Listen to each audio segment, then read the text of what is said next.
A Case of Conscience is a science fiction novel by James Blish, first published in 1958.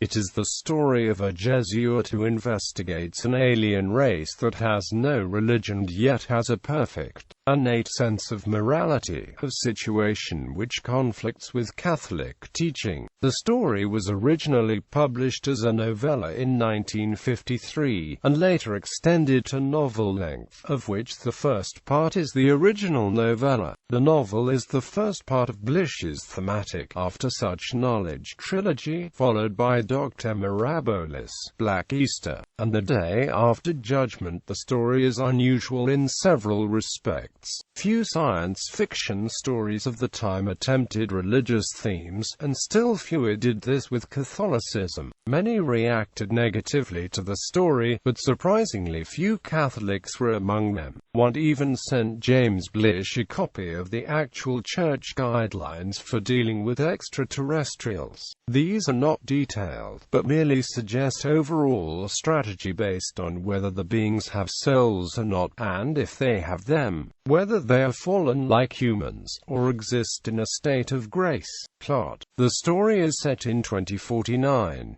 Father Ramon Ruiz Sanchez of Peru, clerk regular of the Society of Jesus, is a member of a four-man team of scientists sent to the planet The to determine if it can be open to human contact. Ruiz Sanchez is a biologist and biochemist, and he serves as the team doctor. However, as a Jesuit, he has religious concerns as well. The planet is inhabited by a race of intelligent bipedal reptile-like creatures, the Lithians. Ruiz Sanchez has learned to speak the language, the better to get to know them. While on a walking survey of the land, Cleaver, a physicist, has been poisoned by a plant, despite a protective suit, and he suffers badly. Ruiz Sanchez treats him and leaves to send a message to the others: Michaelis, a chemist, and Agronsky, a geologist. He is helped by Shtexa, a Lithian whom he has befriended, who then invites him to his house. This is an opportunity which Ruiz Sanchez cannot decline. No member of the team has been invited into Lithian living places before. The Lithians seem to have an ideal society, a utopia without crime, conflict, ignorance or want. Ruiz Sanchez is more than a little in awe of them. When the team is reassembled, they compare notes on the Lithians. Soon they will have to officially pronounce the verdict. Michaelis is open-minded and sympathetic to the Lithians. He also has learned the language and some of the customs. Agronsky is more insular in his outlook, but sees no reason to consider the planet dangerous. When Cleaver arrives, he reveals that he wants the place exploited, regardless of the Lithians' wishes. He has found enough pegmatite that a factory could be set up to supply Earth with lithium deuteride for nuclear weapons. Michaelis is for open trade. Agronsky is indifferent. Then Ruiz Sanchez drops his bombshell: he wants maximum quarantine. The things Shtexa revealed to him, added to what he already knew, convinces him that Lithia is nothing less than the work of Satan, a place deliberately constructed to show peace, logic, and understanding in the complete absence of God. Point for point, Ruiz Sanchez lists the facts about Lithia that directly attack Catholic teaching. Michaelis is mystified but does point out that all the Lithian science he has learned, while perfectly logical, rests on highly questionable assumptions. It is as if it just came from nowhere. The team can come to no agreement. Ruiz Sanchez concludes that Cleaver will probably get his way and Lithian society will be exterminated. Despite his conclusions about the planet, he has a deep affection for the Lithians. Is the humans board the ship to leave? Shtexa gives Ruiz Sanchez a gift, a sealed jar containing an egg. It is a son of Shtexa, to be raised on Earth and learn the ways of humans. At this point, the Jesuit solves a riddle which he has been pondering for some time, from Book 3 of Finnegan's Wake by James Joyce, which proposes a complex case of marital morals, ending with the question: has he hegemony and shall she submit? To the Church, neither yes nor no is a morally satisfactory answer. Ruiz Sanchez sees that it is two questions, despite the omission of a comma between the two, so that the answer can be yes and no. The egg hatches and grows into the individual egg turkey. Like all Lythians, he inherits knowledge from his father through his DNA. Earth society is based on the nuclear shelters of the 20th century, with most people living underground. Egg turkey is the proverbial firecracker in an anthill. He upends society and precipitates violence.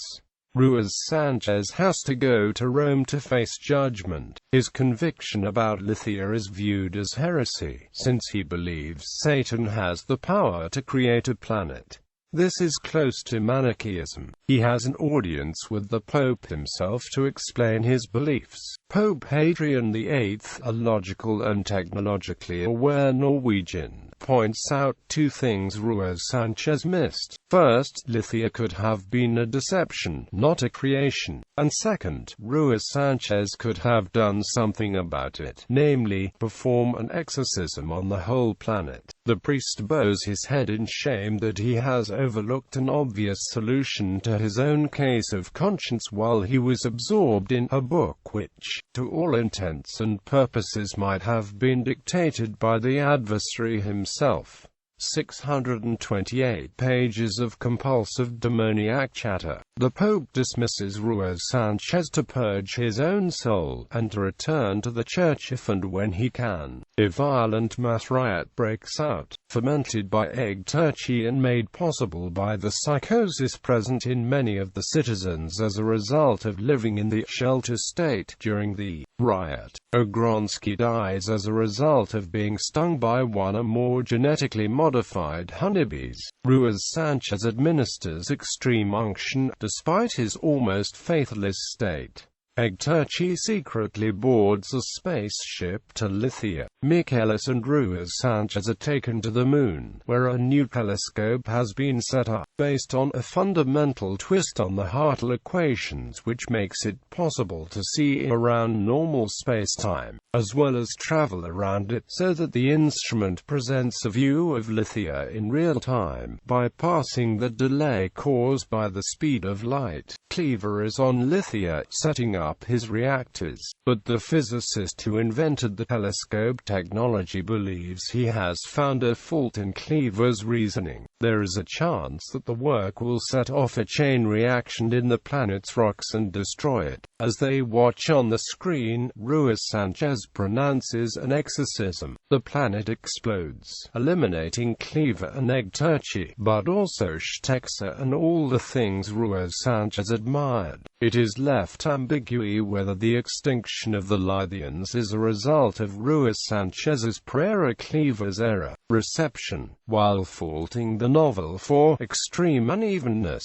Galaxy reviewer Floyd C. Gale concluded that A Case of Conscience was a provocative, serious, commendable work, and characterized it as trailblaze. Anthony Boucher found Blish's protagonist a credible and moving figure, and praised the opening segment. However, he faulted the later material for lost focus and impact, and wander to an ending that seems merely chaotic. Quote, in his books, column for F and AMP SF, Damon Knight selected Blish's novel as one of the 10 best science fiction books of the 1950s. He reviewed the novel as resonate with a note of its own. It is complete and perfect. In 2012, the novel was included in the Library of America 2-volume box set American Science Fiction, 9 Classic Novels of the 1950s, edited by Gary K. Wolfe. Awards and nominations. The novel won a Hugo Award in 1959. The original novella won a retrospective Hugo Award in 2004.